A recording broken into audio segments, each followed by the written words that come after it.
So, you know, those guys will whip something out of the back pocket at some point. Guys, I'm curious very quickly. We have about a minute till we go. How do we feel about the high ground battle that was happening yesterday? It felt like there was always teams just constantly attacking high ground. Do we think that that's going to happen again today? We're going to see Trio just try and fight over that rather than try to at least make it to end game, because at this point, man, you've got 8 games to play, and if you're going to make a mistake, you just can't afford to do that for you and your trio. So what are your thoughts on high ground coming into today? Well, I think obviously, you know, if you're someone who's maybe not as familiar with competitive, right, you're always sort of looking for win conditions, things that allow you to sort of win the game. And being on high ground deeper into the latter stages of the game is such an advantage, right, that all of these teams are constantly sort of looking at opportunities to grab it. The problem that we will find is that there's one team in particular, Aqua, you know, Aqua Vidil, sorry, and No Riley. They are so oppressive when it comes to height. They want it more than anybody else. They do.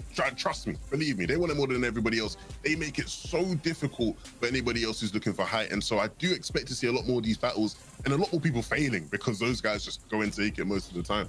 Yeah, that's what we saw yesterday. And there was, like we mentioned, roughly at least 5 teams whose main strategy was to go for height. Not even just the teams who were just going for it, which in contrast to NA East, there was basically just SAF's team who was the only one going for it. There was opportunities for just free all the time. So the differences between each region so far across the games in day number 1 has been crazy. And so far, looking at that, how it's coming into today, it's going to be the same thing. Height's going to turn over and over and over again. And I'm sure Aqua's team's going to be the one who's on height most. Man, well, gentlemen, you heard the battle bus, which means we're getting ready to kick off day number 2 of the competition. Don't forget, 8 games of Fortnite. But for now, let's go meet up with Sancho West and Shywage. There'll be our casters. So friends, say hello. Thank you so much, Zeke, Levin, and Reese. Welcome one, welcome all to day 2 of the FNCS Finals in EU. 4 games were played yesterday, which means there are some teams at the top. We're going to need to run a marathon to hold on to their spot. For everyone else, a quick burst of speed, a sprint is needed to catch up. Sancho, who will come through on top in EU? The question will be who has enough gas, because there's 8 games here in day 2, and we are going to find out who is going to be the top of the EU region and be the FNCS champion. And already Tripper gets a knock on Merstash, so that's going to be interesting because that's happening up there at the Dinky Disc towards the Steamy Stacks area. And already, you know, Tripper, Hottie, and Edelcrest already started off hot here in day 2. Yeah, they're going to be having lots of fun. 5th place overall, or no, 6th. To start the day, so they're in that upper echelon. They're looking to fix a few mistakes from yesterday, make sure they're making all these end games and staying all the way on top. Now, the big thing also to focus on is this fight going on in Lazy Lakes. We got Falcon Lee, Keswick, CQ, Pink, and Neb Stompy, who were just dominating yesterday. Pink already down. This is 3rd place right now, getting affected. They don't usually lose this fight, Sancho, but when they do, it hurts them real bad. Yeah, this is like the wrong time. Looks like the slide is continuing over. It's like almost like a day 1 and day 2 slide that's happening right now for Pink, and that is our like top teams right now. And take a look at the board. There's action happening down there in Steamy, and also as well, you have the things at Retail Row. So all the battles that we kind of highlighted at the analyst desk are actually popping off right now. Yeah, if we can get POV swapping from Lazy to Steamy to see what the situation is right now between both sides of the fight. Teams are going down all the way across both these POIs on the map. So Lazy will be a big influence too, because Sancho, the team that wins out from here, has a lot to say on the map. They usually end up just dominating everyone else after this fight. Especially that zone 1, take a look at it. It's right then and there, so it's going to be an opportunity there for that be that home zone. But yes, I agree with you. We're going to leave this moment here at Lazy Lake and take a look what is the next battle we're going to see. Yes, Falcon is sending down beams towards Nebs and Stompy. Yeah, we'll see Falcon just dive down. It's 3v2, so Nebs, Stompy, they're going to be a little bit of a disadvantage right now. ARs though in Falcon's inventory. This is the cost of maintaining control of a POI. You don't get to loot as much, so Nebs and Stompy might have a little bit more firepower, affected though by this beam from Falcon. Looks like Stompy has a parasite on his head that'll give him a lot of protection from any other shots coming in. Gonna be very interesting all around. We'll see what ends up happening next. Falcon Lee is just doing a very good job at staying back, making sure one exit from the south side of Lazy is being covered at all times. It's forcing Stompy and Nebs into this fight with Keswick and ZQ. It's glorious positioning from someone that just has ARs to work with. Just look at this. There's no way Stompy can run. They turn a box of a square into just a triangle with 3 sides only, and it's so much easier for his teammates to fight. Now getting close and personal with it. They're looking for the finisher. Falcon Lee going in. Shots from the side, they'll block. This man man is fighting Nebs, who's at 1 HP. He is so buttery, though. Slippery the whole way through. Oh, no. He had to take a pickaxe out to deal with that one. The no. disrespect, plus the big elim to win out Lazy Lake. All this is happening, Shayo, is because Void's trio is basically pushed out Falcon's trio out of Holly Hatchery. So you talk about parasites and whatnot, they coming from an alien biome and they're being the parasite to Pink. That's third place, already going down so early and disrespected with the pickaxe. Yeah, we haven't seen it go that hard yesterday at all. It was very close. Yeah, it's hard. This time it's like it's personal. Hey, yo, this is overnight. This is only game 1. We have 8 here to go. Slow down, please. And this is the POV we're looking at. Not close to Holly Hatchery, really, but a very powerful one. Kiriachi to Stormy right on your screen right now. First place after the first day. I mean, they had their hands in so many cookie jars. End game playing just phenomenally early game as well with crazy splits. They kind of own an entire hemisphere of the map, Sancho. This split they have from, you know, Sludgy Swamp all the way to Logjam, it's ridiculous. Very much so, and considering that Savage Trio is there, you saw their little pink arrows, and I was looking at the VOD reviews, and I thought, well, you know, why not Savage Trio? They're the ones that would be under the bullseye of Two's Kiriachi Stormy, but so far there's been a mutual agreement in terms of just gameplay, not letting them, you know, they're not crossing swords right there, so it's quite interesting to see. I would think, like, if Kiriachi is desperate for Storm Sword attacks, he would definitely go into save it. And just to give you an update, as we're going back to Lazy Lake here, Malibuca's trio has been eliminated, and also Sai has been eliminated. So the battles out there at Steamy Stacks and Retail Row is still, I would say, going the momentum of the ones that were doing well on day 1. Absolutely. So a lot of same patterns we saw from the first day being repeated on the second. For Clement, Floki to Siptos. Kind of a good thing overall. They're looking to just try to further their lead, get inside that top 10, get into the conversation inside these finals. At least they're on their feet. You know, they're out there with Analyx and Misty Meadows, and just to see them rotate early to Lazy Lake, that's a pretty good sign for them here on game 1 here in day 2. Oh, very good point. Yesterday, they were having a lot of issues with these earlier fights. They went down, one of the first teams to go down on the entire field in the earlier game. So you're right, to see them actually moving, rotating. This is giving me signs of, you know, classic Folky Clement Decepto. So used to land all the way at Pleasant Park on the north side, Sancho. Maybe they're going back home. Hey, maybe that's where, you know, home is where you make it, though, when it comes to Fortnite. So Misty Meadows wasn't working out for them, but every time they did walk out of Misty Meadows, they were able to get at least 60 points in the game they weren't. And the times that they didn't, they only got about 2 points or so. One thing as well in the feed seeing here, it's Central Mountains. Ingram is getting knocked there by the Backfee's trio. Yes, this is what I want to see. Zesty, Hyjo, and Backfee, they were all over the mid-map here. And it seems when you drop in mid-map, you have options. And right now, I did see this push before in the VODs. Ingram does try to push into the Aftermath, usually try to hangs out at the Defiant Dish area. But Ingram, Vox, and Buzz, they have not been getting Storm Surge tags up there on their perches. So they come down to get a box fight. Hey, and they're greeted. Vox and Buzz now a duo. Absolutely. And one big thing for this Loop Boy trio they're fighting, they're kind of taste testers. They like to get maybe 1 elim or 2 and then run away. This is kind of surprising and different from day 1 to actually clamp down on a fight and see it the whole way through. Backfeed might be rudely interrupted by a shot. And whoa, wow. Benji's winning on the backside. Tayson's now here taking height. There's suddenly 4 teams here in the matter of 4 seconds.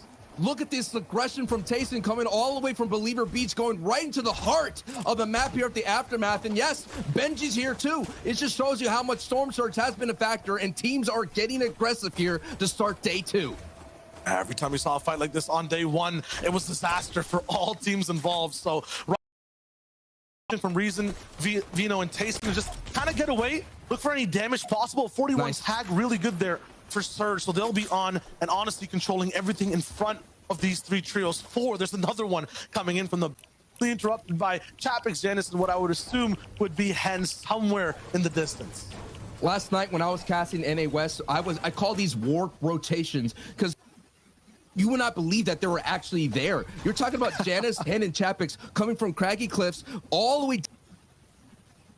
down here south central of the Corny Complex. Like, that's how much they are being so aggressive with these rotations. This is a new meta that's sort of developing. I mean, I was watching Arkram rotate all the way down from Believer Beach to Hydro 16 before even Zone 1 closes, bro. I mean, you know, there's some players that want to survive the finals and maybe get a top 5. Janice, Chapix, and they want to own EU, Sancho. So yeah, they might be dropping near Craggy, but the whole map is their own, and it has been in a previous FNCS season. Now, they didn't win last season. They're trying to get it done again now to get that 2 under their belt. We'll see if it's going to be possible. We'll also have Benji here, who, you know, fan favorite rolling in. Everyone wants Benji to win. He's tried with so many different teams in the past, and yesterday to today, we were watching things that were looking pretty good. They had height in a few games. Now, though, off of this position, with these many trios around, we'll have to be very careful with what they do. And a veteran being contested at Drop there, being contested at Corning Complex. You know, it's been contested at Pleasant Park before in Season 4. And, you know, yeah, we all want to see Benji do well. The thing is, they have been doing well. I mean, you know, only 4 games is a small sample. In honest truth, when we're trying to do Valkyrie, I was like, okay, I mean, they had center position. They're doing really well. They're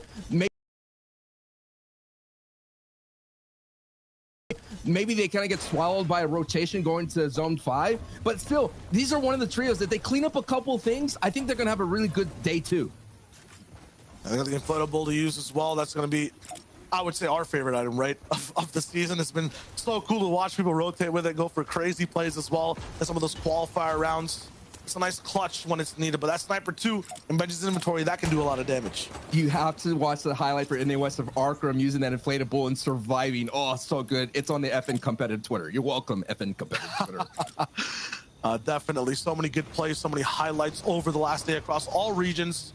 Right now, the focus for all these players, even if they watched yesterday, is just surviving this crazy, weird freeze in time. There's so many different trios stuck here in Corny Complex. I don't think they assumed the zone would really pull all the way towards this east side on zone number 2. So this next rotation is going to be sticky for a lot. You got to get past this river. There's a high point of elevation, this bridge, and bridges are so hard to cross in finals lobbies. Someone always ends up going down, or you have to use a launch pad. Red Rush map the Exteriors. I wonder what they do here. Yeah, definitely as well. You talk about Launchpad. The permapad out there in the dockside dish here is going to be in play, and also those ridges, those mountain range of the, you know, the blue antenna from dockside going all the way to where the gas station is. All that's going to be available, so it's going to be interesting to see when we get to in-game. That one big thing about the mid-game, which we're about to dive into, is Fortnite's unique kind of system that's in place to get teams active, to actually make competitive interesting in a sense. It's called Storm Surge. So basically, they'll have to deal enough damage, or else the server starts to do damage. You have to be at a certain threshold above other teams. You want to make sure right now in the second zone, where the server wants to make sure there's going to be about 70 people alive, we have 90. So, you know, 20 are going to have to go down. If you don't have enough damage done, you're going to start getting sniped. And here we go. Mr. Savage, this trio, 160 below. That might just fix itself because sometimes it takes a little bit to update, but it looks like it's staying permanent at 160 below. Nope. There it is. There you got 351. Man, this lobby's really stacked if it took that long to update. So 90 players, 20 need to go. They're already above by 350. Might see lots of fights break out. Savage, Rust Garden, and Dreda making those adjustments, taking the fight to Malibuca. That is that happened right in the tail end of like game 3 or so, going into 4. But I would agree with you. Savage are doing really well solving the Storm Surge issue. Remember, we're at the very outset, game 1. They split that Steamy Stacks here. It looks like they're going to have a big struggle right in front of them. It is the defending FNCS champion, Jerky Trulix, and Queasy here to bring the fight. This is a prime real estate Storm Surge area, and they want a piece of it. Yeah, look at the difference between two teams. Two Savage Rush Guard instantly turtle into Murphy. He has a purple pump. Yes. Able to use that power there and pick up his teammates, and he's going to be able to pick up his other teammates. So the whole trio is going to be able to vibe, but now this is where the big oh no, because look, it is. They become not just Noah Riley is going to give him the capital N and the capital O. Now you're going to face the capital B, which is B for beaming. That's a lesson right there in the alphabet, and the lesson is right here. Noah Riley is a beast when he's sitting outside of your box. I'm wondering why Noah Riley's even here. It looks like him. Aqua Vidil might have had some trouble on rotation. Is he by himself? It might be. I mean, he's way deep in zone. I don't see any other arrows of that same color nearby. So looks like he forces Mappy to use one of his own launch pads. He's going to just base up in there and take a late one in as a solo. Look at everyone else's arrows inside the circle, though. They're all facing here like they're watching theater, just looking for which person they can pick out of the sky. Ref's Guard is back up with Savage and Andretta. They're looking good. No idea what happened to Trulex, Squeezy, or Jerky. It seems like these builds were kind of overbuilt, and I don't see them in the area. Maybe some revenge, and yeah, I see a lot of elims on the trio. They must have got knocked out. Wow. Defending champion going down to second place. Revenge is served on the dish. cold. And that was very cold here. Now we're going to take a look. Look at the mini map. I just want to point this out, folks. That is the dockside dish. That is one of the hottest spots this season. So many fields are already surrounding that permapad, kind of like dinner is about to be served, and they got the plates out because they want to be fed, and that is going to be the kind of like a serving of a new zone. That's what they want, that new hot zone. They want to be safe. I was wondering if we get a double check on that zone too, because there's way too many teams on the left side right now. The right is completely empty. Just look at this. Legends stacked up side by side. Andy, the winner from the reboot round, also doing pretty well on day one. Up with 80 and Max, so really cool once again. 22 teams entering a zone that actually favors the majority of them. So the right side will now move all the way over to the left. All of these guys benefit a little bit, but still Amplify is not in yet. They'll have to edge in just slightly. ADM's going to be leading the charge here. It's going to be very tricky. Any damage done here could spell disaster, but they're going to be fine as they move. Brilliant rotation. Now in the same zone as kind of Steady Kemi Teak, a lot of other trios near their side. They have to just rebuild, make sure they can farm up as well. Hilo Kratz right above him, Andy now below. These guys were all on the same layer before, but now because of this big mountain in the way, it's going to change everything about this next end game. Here we go. Like I said, a lot of people looking around this permit pad. It's a great place to replenish your resources here. Elder, Tosai, and Rotary, one of those surprise teams that kind of stuck around in the middle of the board now, in the himself against the Loot Boys. Trying to go for those quick edits. Yes, he gets a 50 tag. Not as much power that he wanted to hit with that one. He's gonna have to reset here. That was almost like a very powerful jab with that shotgun blast. Gonna be satisfied with that. Rotary gonna hunker down here, use that chug cannon, replenish his stamina. Let's see if he's gonna be over the threshold for Storm Surge. 13 people have to go down. Nope. Yes, he is. So that just shows you that 13 person, that is the threshold. So there are a lot of people are gonna be teetering back and forth on that Storm Surge line. Yeah, now if you look at the mini map in these positions with Jaggy, oh no, 630 going down, you can see the difference between having a poor position and a rich one. When you're kind of in a poor spot, you don't have any choices. You kind of have to, work with what you're dealt with. And so many people here are just sardines side by side. When you're rich though, on top of this mountain, you have all the options available. You can choose which trio to bully. You can have your hand at so many elims. This is just two very different sides. Listen to the action that's happening right now. Storm Surge is causing the rattling of bullets, colliding against metal builds, colliding against brick.